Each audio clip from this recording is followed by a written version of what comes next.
Masakit man pero pinangka ko na pinipili ko si Army.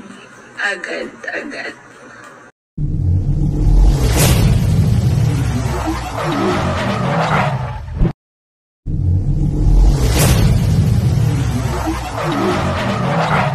Pinrangka ko from the very beginning, pinrangka ko siya.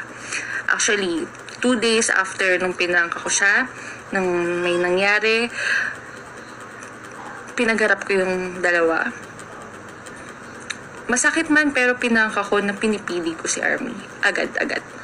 Hi guys, update muna tayo ngayon sa pahayag ni Tanch na harap-harapan niya pinili si Army over kay Sara Garcia. Pero bago ang lahat guys, huwag niyo munang kalimutang i-subscribe at i-hit ang notification bell button para updated kayo sa mga bago kong upload. So ayan nga guys, sa bagong pahayag ni Tanch, ang daming nalungkot at nasaktan sa ginawa niya kay Sara. Hindi natin ma-imagine guys kung gaano yun kasakit para kay Sara na sa harap niya mismo pinili si Army. Ayon pa nga sa iba guys, wala daw karespeto si Tanch kay Sara dahil pwede niya namang piliin si Army na hindi sila magkaharap na tatlo. Yung sila-sila lang sana ni Sara yung nag-uusap. Kaya daw malakas talaga ang loob ni Army dahil sa insultong ginawa ni Tanch sa harap mismo ni Sara. Hindi man lang naisip ni Tanch yung maramdaman ni Sara that time. Kahit kunting respeto lang sana dahil matagal din silang nagkasama, nagpakasal at nagkaroon pa nga ng anak.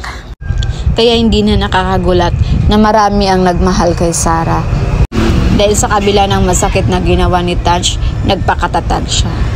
Pinaramdam niya talaga na hindi ito kawalan. Pero may ipinagtaka ngayon ang mga netizens kung bakit bigla na naman itong nag-ingay ngayon sa kanyang TikTok account at naglabas na naman ng pahayag against kay Sara.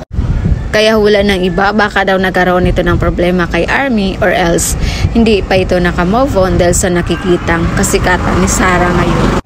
Marami nga ang nagsabi na sa sobrang in-demand ngayon ni Sara, mas lalong sisikat ang kanyang airlines na pinagtrabahuan dahil marami ang naghangad na sana makasama nila sa isang flight si Sara Garcia.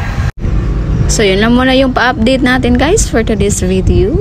Again, this is Vinals TV. Thank you for watching.